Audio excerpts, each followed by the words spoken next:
Islamic history کے معزز ناظرین السلام علیکم۔ آج ہم آپ کو ایک ایسا واقعہ سنانے والے ہیں جس کو سن کر آپ حیران پریشان ہو جائیں گے۔ آج ہم آپ کو بتائیں گے ایک بہت بڑے مولانا صاحب کی قبر سے ایک لڑکی باہر نکلی۔ ناظرین، بھلا یہ کیسے ممکن ہے اور ایسا کیسے ہو سکتا ہے کہ مولانا کی قبر سے لڑکی کیوں نکلی؟ اس کے بارے میں بات کریں گے آج کی اس ویڈیو میں۔ ویڈیو کی جانب بڑھنے سے قبل آپ تمام لوگوں سے گزارش ہے کہ ہمارے چینل کو سبسکرائب کر دیں اور ساتھ میں دیے ہوئے بیل آئیکن کو بھی پریس کر دیں اور اپنے دوستوں کے ساتھ شیئر کریں۔ ناظرین، واقعہ کچھ اس طرح سے ہے کہ مکہ مکرمہ میں ایک مرتبہ ایک عالم دین کا انتقال ہو گیا۔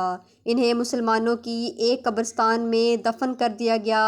ان کی موت کے کچھ سالوں کے بعد ایک اور شخص کا انتقال ہوا۔ اب کیونکہ عرب کا دستور ہے کہ جب کوئی قبر پرانی ہو جائے تو اس قبر میں پرانے مردے کی جگہ نئے مردے کو دفن کر دیتے ہیں۔ اس طرح کئی مردے ایک قبر میں دفن کر دیے جاتے ہیں۔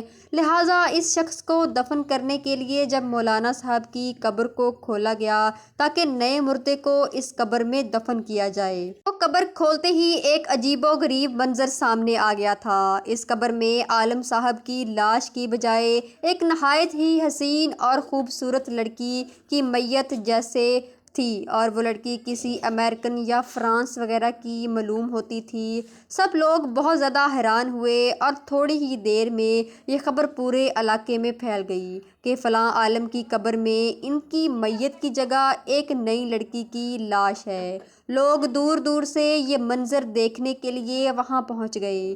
ناظرین، یہ خبر پھیلنے لگی کہ عالم صاحب کی قبر سے لڑکی نکلی ہے تو آس پاس کے لوگ وہاں جمع ہو گئے۔ اتفاق سے وہاں فرانس کا ایک مسلمان بھی موجود تھا کہ ارادے کے مکہ مکرمہ آیا تھا۔ اس نے حج کا ارادہ کیا تھا۔ جب اس لڑکی کی صورت دیکھی تو کہا، میں اس لڑکی کو جانتا ہوں، یہ فرانس کے رہنے والی ہے۔ اس کا پورا گھر عیسائی ہے، لیکن یہ خفیہ طور پر چھپکے سے مسلمان ہو گئی تھی۔ اس نے مجھ سے ہی اسلام کی کچھ کتابیں پڑھی تھیں اور پھر کچھ دن کے بعد یہ بیمار ہو کر مر گئی، تو اس کے گھر والوں نے اسے عیسائی کے قبرستان میں دفن کر دیا تھا۔ اور عجیب بات یہ ہے کہ اب اس کی لاش مکہ مکرمہ میں پہنچ گئی۔ لوگوں نے کہا اس لڑکی کی میت یہاں ہونے کی وجہ یہ ہو سکتی ہے کہ یہ نیک اور مسلمان تھی، لیکن پھر عالم صاحب کی میت کہاں گئی؟ ان کی لاش کو کیا ہوا؟ کسی نے کہا ہو سکتا ہے ان کی لاش لڑکی کی قبر میں چلی گئی ہو۔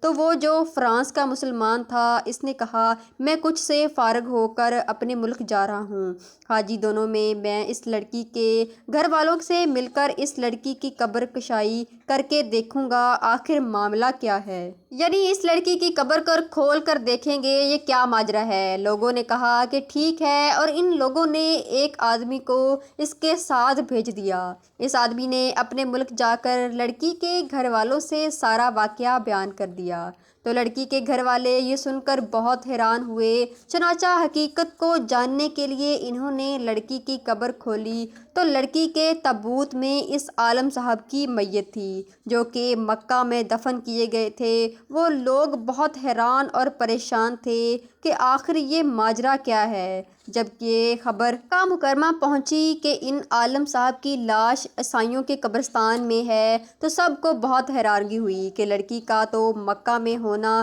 اس لڑکی کے مسلمان اور نیک ہونے کی وجہ سے ہے، لیکن عالم صاحب سے ایسا کون سا گناہ ہوا تھا جس کی وجہ سے انہیں عیسائیوں کی قبرستان میں پہنچا دیا گیا؟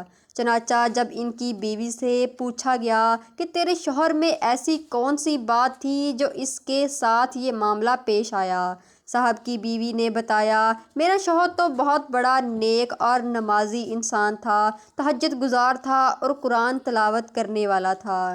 لوگوں نے کہا کہ ذرا سوچ کر بتاؤ، پھر کوئی تو ایسی بات ضرور ہوگی جس کی وجہ سے اتنا سب کچھ ہو گیا۔ بیوی نے بہت غور و فکر کرنے کے بعد کہا، اس کی ایک بات مجھے ہمیشہ کھٹکتی تھی، جب بھی اس پر غسل جاحت واجب ہوتا تو وہ نہانے سے پہلے کہتا تھا، عیسائیوں کے مذہب میں یہ بات بہت اچھی ہے کہ ان پر غسل واجب نہیں ہوتا، ہمیں تو سردی میں بھی نہانا پڑتا ہے۔ ہو سکتا ہے کہ اللہ تعالیٰ نے اسے انہی کے درمیان پہنچا دیا ہو جن کے طریقے کو وہ پسند کرتا تھا اور اسلامی طریقہ اسے ٹھیک نہیں لگتا تھا۔ ناظرین، ہو سکتا ہے لوگ اس واقعے سے اتفاق نہ کریں، لیکن ہم سب کے پیارے آقا حضرت محمد مصطفیٰ صلی اللہ علیہ وسلم کی اس حدیث مبارکہ سے کون انکار کرے گا؟ آپ صلی اللہ علیہ وسلم فرماتے ہیں، جو شخص جس قوم کی مشابہت کرے گا، محبت کرے گا،